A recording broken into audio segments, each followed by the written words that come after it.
Good morning, नमस्कार, आदाब, सत श्री अकाल दोस्तों। ये है आपका अपना प्रिय डॉक्टर आदि का शब्द मुंबई चामानुस आपके लिए लेकर आया आपका मनपसंद program positive karma. Episode number है 1484 और आज की एक विशेष कहानी है जिसका शीर्षक है मुखौटा। जाइएगा मत, मिलते हैं एक छोटे से ब्रेक के बाद और विश्लेषण करेंगे आज की इस कहानी का।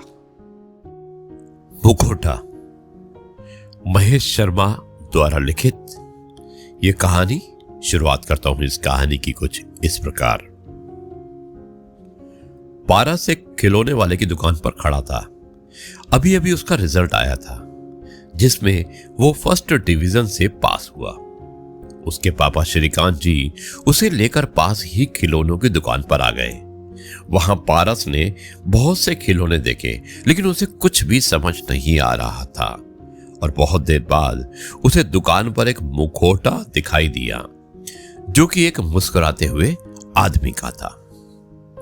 उस मुखौटे में कुछ ऐसा था कि पारस उसे देखता ही रह गया, जैसे उस मुखौटे ने उस पर कोई जादू कर दिया।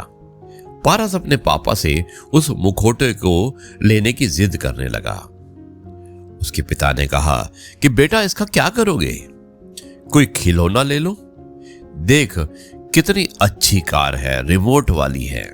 और पापा ने बहुत कुछ समझाया लेकिन पारस ने कहा कि नहीं पापा, मुझे बस ये मुखौटा ही चाहिए। हार कर श्रीकांत जी ने उसे मुखौटा खरीद कर दे दिया और दोनों घर के लिए चल दिए। कार में बैठकर पारस ने मुखौटा लगाया और सामने वाले शीशे में देखा, उसमें वो काफी डरावना लग रहा था। उसने झट से उसे उतार दिया। क्या हुआ, अपनी शक्ल देखकर डर गए, पापा ने कहा। और ये कहकर पापा जोर से हंसने लगे। मैं किसी से डरता नहीं हूं, बस पहली बार लगाया था तो अजीब सा लग रहा था, पारस ने जवाब दिया। और पारस ने मुखौटे को पीछे की सीट पर रख दिया और खिड़की से बाहर देखने लगा। तभी उसे काली हुंडी पहने एक आदमी दिखाई दिया। पापा देखो, ये आदमी जिसने मुखौटा पहना है मुझे बुला रहा है। पापा ने देखा लेकिन उन्हें कोई दिखाई नहीं दिया। कहां है बेटा, कोई भी तो नहीं है। लगता है तुम इस मुखौटे से डर गए हो। अगर ये तुम्हें पसंद नहीं तो इसे बाहर फेंक दो, पापा ने कहा। नहीं पापा, ये तो मैंने बहुत मन से खरीदा है, इससे मैं अपने दोस्तों को डराऊंगा। और इसी तरह बातें करते करते बाप और बेटे दोनों आगे चले गए। घर पर पारस की मम्मी तनुजा के पूछने पर पारस उन्हें मुखौटा दिखा देता है। बेटा ये क्यों लाए, इससे लोग डरेंगे, तनुजा ने कहा। दोस्तों को डराने के लिए ही तो लाया हूं मम्मी, पारस ने भी जवाब दे दिया। और कुछ देर बाद पारस अपने दोस्तों के साथ खेलने चल दिया। वो मुखौटा अपनी शर्ट के अंदर रख लेता है। उसके सभी दोस्त पास के मैदान में क्रिकेट खेलने के लिए इकट्ठे हो गए थे। तभी वो मुखौटा पहनकर सभी को डराने लगा। उसके सभी दोस्त इधर उधर भागने लगे और पारस को बहुत मजा आ गया। तभी वो देखता है कि मैदान के एक किनारे पर वही आदमी खड़ा होता है, मुखौटा लगाए। अब पारस डर जाता है और वो जल्दी से मुखौटा उतारकर घर की ओर चल देता है। वो आदमी पारस के पीछे पीछे चलने लगता है और कुछ देर में पारस के सामने आ जाता है। पारस डर के मारे आंखें बंद कर लेता है और मुखौटा फेंक देता है। अब वो आदमी मुखौटा उठाकर उसे अपने कपड़े से साफ करता है। बेटा डरो नहीं, मैं तुम्हें नुकसान नहीं पहुंचाऊंगा। ये मुखौटा तुम रख लो, पर मेरा पीछा छोड़ दो, पारस ने कहा। बेटा मैं तुम्हें डरा नहीं रहा हूं, एक बार मेरी बात तो सुनो। और वो आदमी पारस को लेकर एक किनारे पर बैठ जाता है। फिर वो अपना मुखौटा उतारता है। पारस पूछता है, अरे आप तो बिल्कुल हमारे जैसे दिखते हो, लेकिन आप इतने बड़े होकर मुखौटा पहनकर क्यों घूमते हो? वो आदमी जवाब देता है कि बेटा मैं एक जोकर का काम करता हूं, बच्चों की पार्टियों में जोकर बनकर सबको हंसाता हूं, जहां बच्चों के साथ बड़े भी मेरा मजाक उड़ाते हैं। मुझे इसके अलावा कुछ और नहीं आता।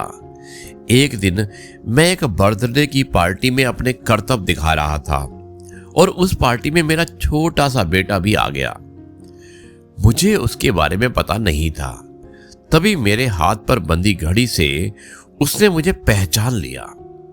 उसने मेरा मुखौटा हटा दिया और वो रोने लगा और पार्टी छोड़कर चला गया। मुझे बड़ा दुख हुआ। उसे बुरा लगा उसके पापा जोकर हैं। तब से मेरे से ये बात नहीं करता है। मैं चाहता हूं कि कुछ और काम करूं, लेकिन मुझे कोई काम नहीं आता। उस दिन जब तुम मुखौटा खरीद रहे थे तो मैंने सोचा क्यों ना अपने बेटे से तुम्हें मिलवा दूं, जिससे वो अपने पापा से नफरत ना करे, उसे पता लगे कि और भी लोग मुखौटा पहनते हैं। पारस ने कहा कि बस इतनी सी बात है अंकल, यहीं पास ही में मेरा घर है। आप अपने बेटे को लेकर मेरे घर पर आइए, मैं उसे अच्छी तरह से समझा दूंगा, लेकिन तब तक मुखौटा मत पहनिए। बेटा तुम नहीं जानते तुमने मेरा कितना बड़ा बोझ हल्का कर दिया। तुम चलो मैं आता हूं। और उस व्यक्ति ने जवाब दिया। पारस घर आ जाता है और वो घर आकर अपनी मम्मी पापा को सारी बात बता देता है। कुछ ही देर में वो आदमी अपने बेटे सूरज को लेकर आ जाता है। सूरज, तुम अपने पापा से गुस्सा क्यों हो? पारस सवाल करता है। तो सूरज कहता है, भला किसी के पापा जोकर होते हैं? मेरे पापा ने मेरे दोस्तों के सामने मेरी इंसल्ट करा दी।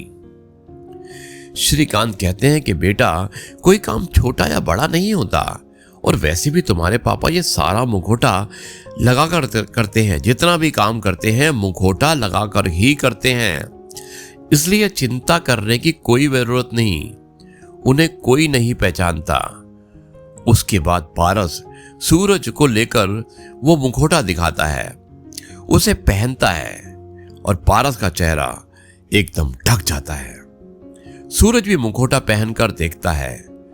तनुजा, बेटा आपके पापा बहुत महान काम करते हैं। बच्चों को हंसाने का ऐसा हर कोई काम नहीं कर सकता।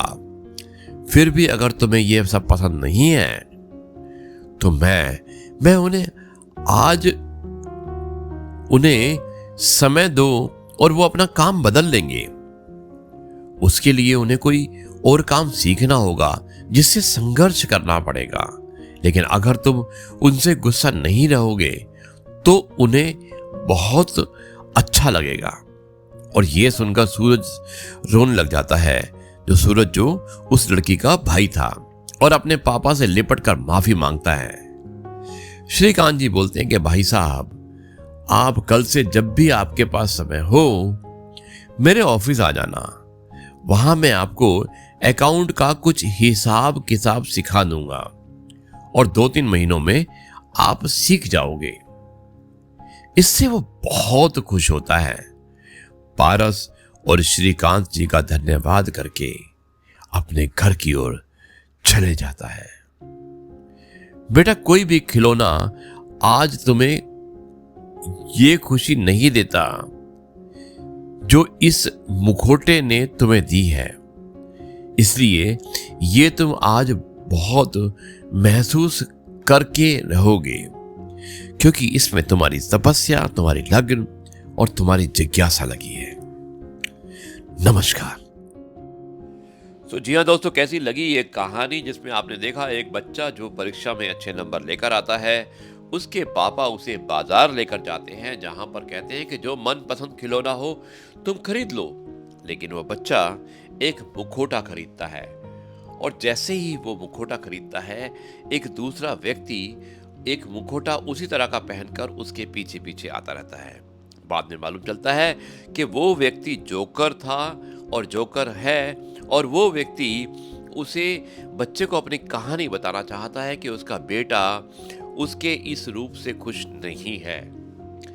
और जो बच्चे के अच्छे नंबर आते हैं वो उसे कहता है कि अपने बेटे को लेकर आओ, मैं उसे समझाऊंगा। और जोकर अपने बच्चे को लेकर आता है और कहता है कि कार्य कोई भी बुरा या अच्छा नहीं होता है, लेकिन उसके बाद भी जो लड़का मुखौटा लेता है उसके पापा इस मुखौटे वाले को अपने यहाँ पर अकाउंट्स का काम सिखा देते हैं और उसे उस प्रोफेशन से अलग करते हैं, क्योंकि उसके बेटे को पसंद नहीं था कि उसके पापा जोकर का रोल करते हैं, क्योंकि उसके दोस्त उसका मजाक उड़ाते हैं। दोस्तों, काम कोई अच्छा या बुरा नहीं होता है।